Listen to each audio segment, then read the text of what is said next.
দেশের বিভিন্ন জেলায় আগাম আলু রোপণে ব্যস্ত কৃষক। বাজারে আলুর দাম বেশি থাকায় অন্যবারের তুলনায় এবার আলু চাষে আগ্রহ বেড়েছে কৃষকের। যদিও বীজ, সার, কীটনাশকের দাম বাড়ায় উৎপাদন খরচ বাড়ার শঙ্কা তাদের। তবে ভালো ফলন হলে ভালো লাভের আশা করছেন তারা। কুড়িগ্রামের ধরলা ও তিস্তার বিস্তীর্ণ চরে আগাম আলু চাষে ব্যস্ত কৃষক। বন্যার পর জমি পরিত্যক্ত থাকায় ও আগাম জাতের ধান কাটার কারণে এবছর চরাঞ্চলে বেড়েছে আগাম আলুর আবাদ।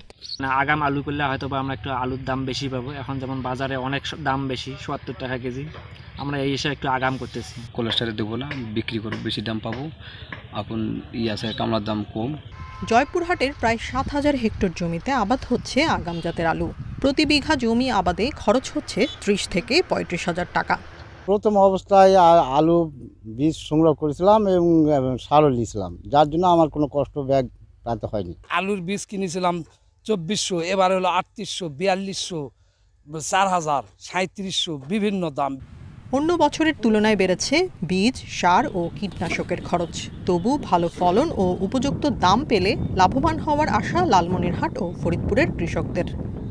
ওষুধপাতির দাম, কীটনাশকের দাম থেকে শুরু করে সব জিনিসের দাম সরকার আমাকে কমায় দিলে আমরা কৃষি বাঁচবো। সার, কীটনাশক যদি আমাদের লোনের মাধ্যমে দেয়, বুঝছেন, তাহলে আবার মনে করেন যে এই মাঠে প্রচুর আলো হবে। সার ও কীটনাশকের দাম নিয়ন্ত্রণে রাখতে নিয়মিত বাজার তদারকি করা হচ্ছে বলে জানান কৃষি কর্মকর্তা। আমাদের যে সারের যে সাপ্লাই এবং যে ডিমান্ড, আমরা আশা করতেছি যে আমাদের সরবরাহ এবং চাহিদার মধ্যে এখন পর্যন্ত আমরা মোটামুটি একটা ভালো অবস্থায় আছি। বীজ বপনের ১.৫ থেকে ২ মাসের মধ্যেই আগাম আলু তুলে বাজারজাত করা যায়। আবহাওয়া অনুকূলে থাকলে ভালো ফলনের আশা কৃষকদের। Tania Nasrin, Independent News. এ নিয়ে আরো জানাতে ঠাকুরগাঁও থেকে যোগ দিচ্ছেন সহকর্মী মোহাম্মদ শামসুজ্জোহা। শামসুজ্জোহা, বাজারে আলুর দাম বেশি থাকায় আলু চাষে এবার কৃষকদের আগ্রহ বেড়েছে, কিন্তু এর ক্ষেত্রে যেহেতু বীজ এবং কীটনাশক সহ অন্যান্য উপকরণের দাম বেশি, খরচ বৃদ্ধিরও একটা শঙ্কা তৈরি হয়েছে। কৃষকরা কি বলছেন, আর কৃষি বিভাগ থেকে কি কোনো সহায়তার কথা বলা হয়েছে এই বিষয়ে?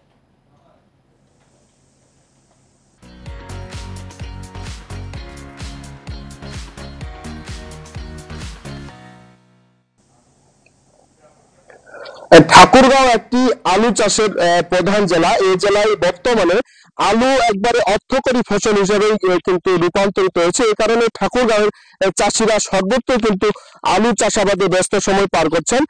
তবে চাষিরা বলছেন এবছর অন্যান্য বছরের তুলনায় আলুর বীজের এবং সারের দাম বেশি, এই কারণে উৎপাদন খরচ কিন্তু বেশি।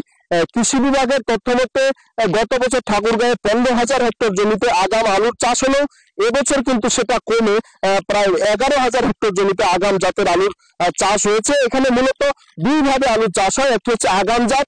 এই আগাম জাতটা পতিত এবং আগাম জাতের ধান কাটার পরে কিন্তু লাগায়, এবং যেটি লেট হবে এটা কিন্তু এটা আরো কিছুদিন পরে লাগানো হবে।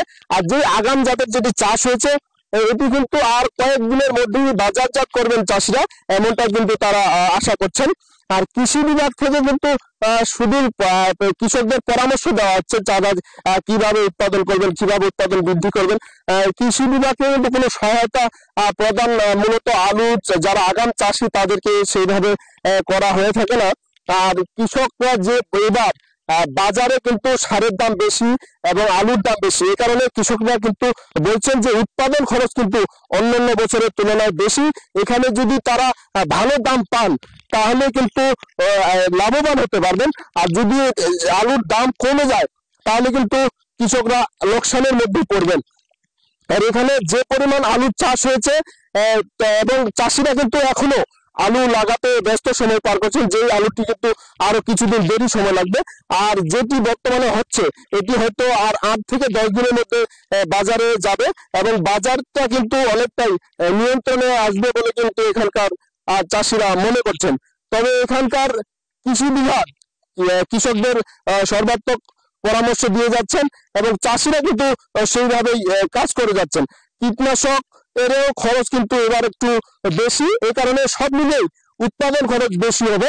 এখানে চাষিরা যেমন চাচ্ছেন আলুর দাম বেশি হলে তারা লাভবান হবেন, ভোক্তারাও কিন্তু আশা করছেন যে তারা যদি কম দামে আলু পান তাহলে কিন্তু তারা লাভবান হবেন।